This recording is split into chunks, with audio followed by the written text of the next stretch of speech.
क्या कहता है? शूद्र गंवार ढोल पशु नारी ये सब ताड़ना के अधिकारी है। मैं महानुभावों से पूछना चाहूंगा, ये शब्द किसका है? भगवान श्री राम का है, तुलसीदास जी का है? ये समुद्र ने कहा है कि मैं और मेरे जैसे लोगों का स्वभाव है, ये समुद्र ने कहा है। ये भगवान श्री राम का वाक्य नहीं है और किसी तुलसीदास जी का वाक्य नहीं है। जो तुम किताब को फाड़ते हो, जलाते हो, ये तुम्हारी बुद्धि पर तरस आती है। आप कहते हैं कि हमको तीता अच्छा लगता है, आपने अपना नेचुरल गुण बताया। कोई कहता हमको मीठा अच्छा लगता है, कोई कहता हमको कड़वा अच्छा लगता है। तो आपने अपने नेचुरल गुण को बताया, और किसी के नेचुरल गुण को कोई उसको कहीं उसी प्रकार से एक्सपीरियंस करे, उसी प्रकार से उसे व्याख्या कर दे, उस व्यक्ति का दोष है।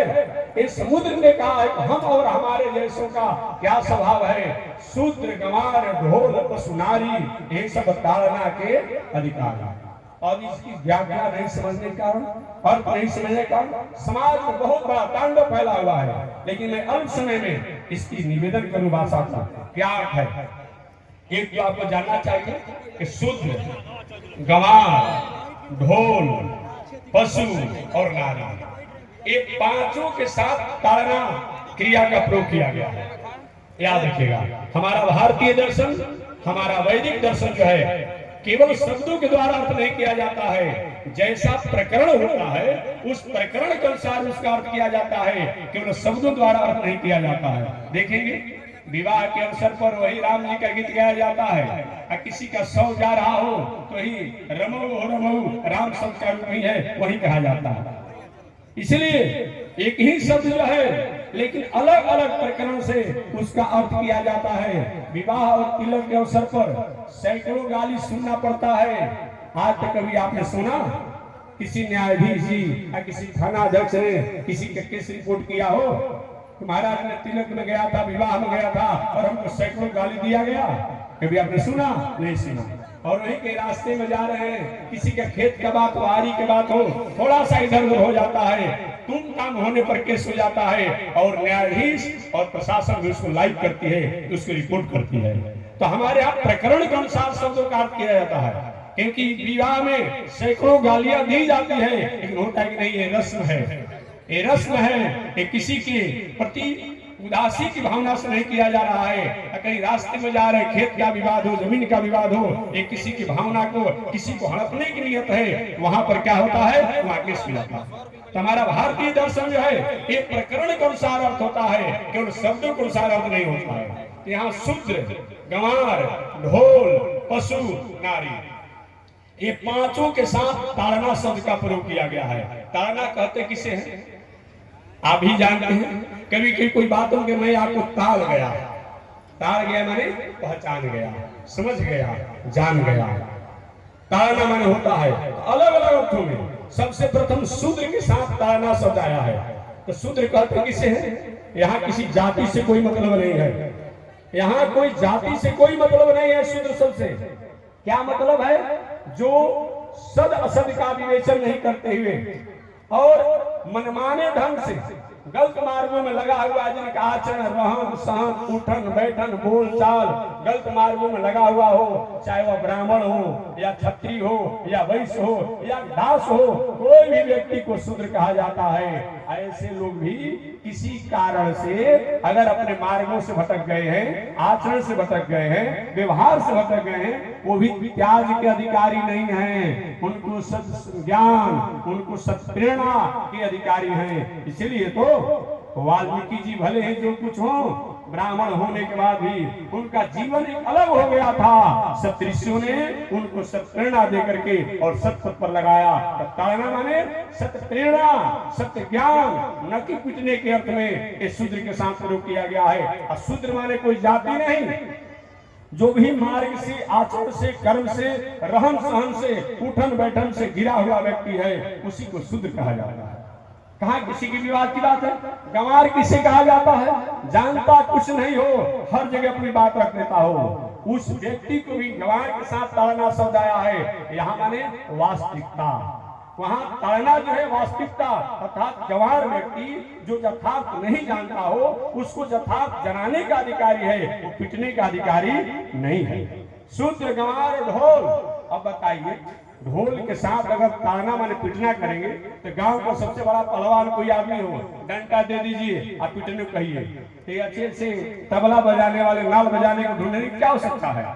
तो ताना माने पिटना होगा? नहीं नहीं, जो ढोल के साथ ताना जो आया है इसका होता है परिज्ञान। सभी लोग ढोल के अधिकारी नहीं है, नाल के अधिकारी नहीं है। जो अच्छा ज्ञानी है, अनुभवी है, वही उसका अधिकारी है। इसलिए यहाँ ज्ञान शब्द का सूचक है, न कि पिटने में अधिकारी है।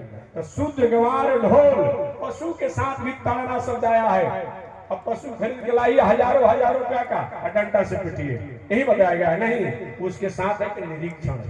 पशु को स्वतंत्र मत छोड़िए, कहीं भूल जाएगा, भटक जाएगा, भाग जाएगा, ये निरीक्षण का अर्थ है। और नारी के साथ भी ताड़ना शब्द आया है।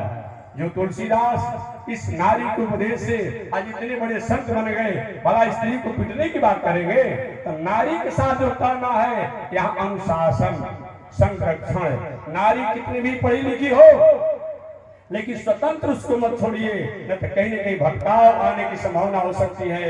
उदाहरण के रूप में सती जी, भूत भावन शंकर जी अगर नहीं छोड़ होते तो काश जो परम ब्रह्म परमात्मा भगवान श्री राम हैं उनके साथ जो परीक्षा का जो तांडव सती द्वारा हुआ, ऐसा मौका नहीं मिला। दूसरा, जगत जननी सीता माता, जगत जननी सीता माता, भले ही मर्मचन सीता जब बोला, यहाँ भी बोला शब्द जो है एक पुल्लिंग शब्द है।